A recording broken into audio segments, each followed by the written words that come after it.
মানুষ আন্দোলন করে সরকারের বিরুদ্ধে, আর আমাদের দেশের মানুষ এখন একটা দল ক্ষমতায় আসতে পারে এই আতঙ্কে তাদের বিরুদ্ধে এখন এই পতনের আন্দোলন।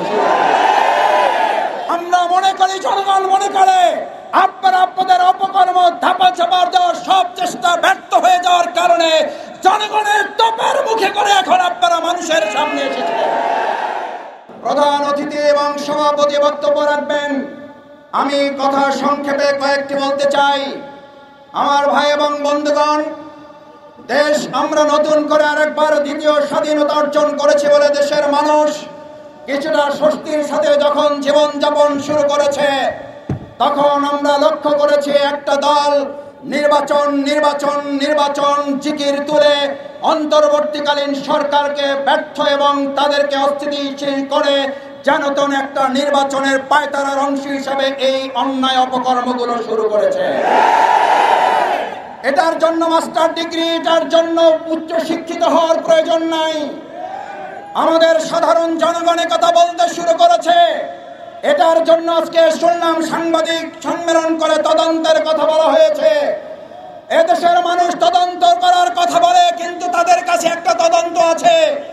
যারা যেন তেন নির্বাচন করতে চায়, অস্থিতিশীল পরিবেশ তৈরি করার মধ্য দিয়ে তারা সেই ঠুনকো নির্বাচনের আয়োজনে সরকারকে বাধ্য করার অংশ হিসাবে এই সমস্ত ষড়যন্ত্র চালাচ্ছে।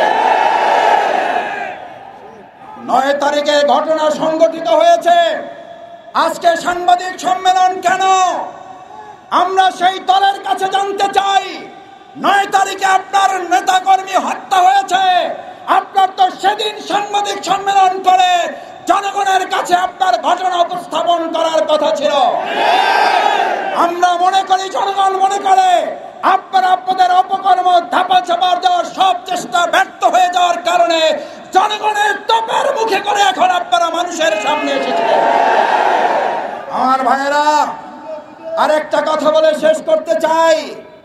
পৃথিবীর ইতিহাসে সম্ভবত এটা বিরল ঘটনা।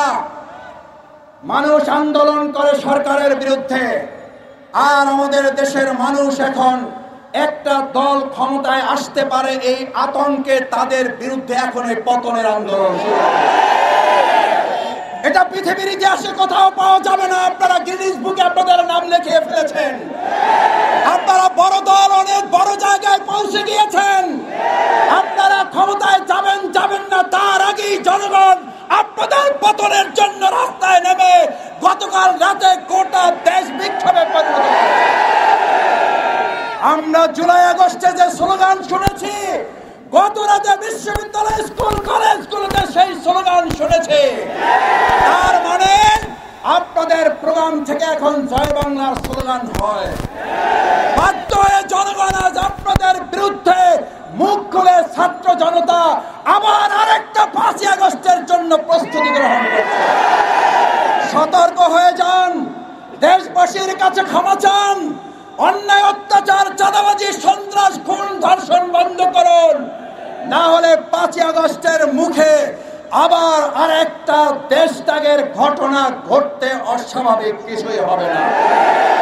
আসুন সম্মানিত ভাই এবং বন্ধুগণ, বাংলাদেশ জামাত ইসলামীর সেই আন্দোলন সংগ্রামের মধ্য দিয়ে একটা অবাধ, সুষ্ঠু, নিরপেক্ষ, অংশগ্রহণমূলক নির্বাচনের জন্য আমরা জনগণের পাশে থেকে এগিয়ে যাই, সেই প্রত্যাশা ব্যক্ত করে আমার কথা শেষ করছে।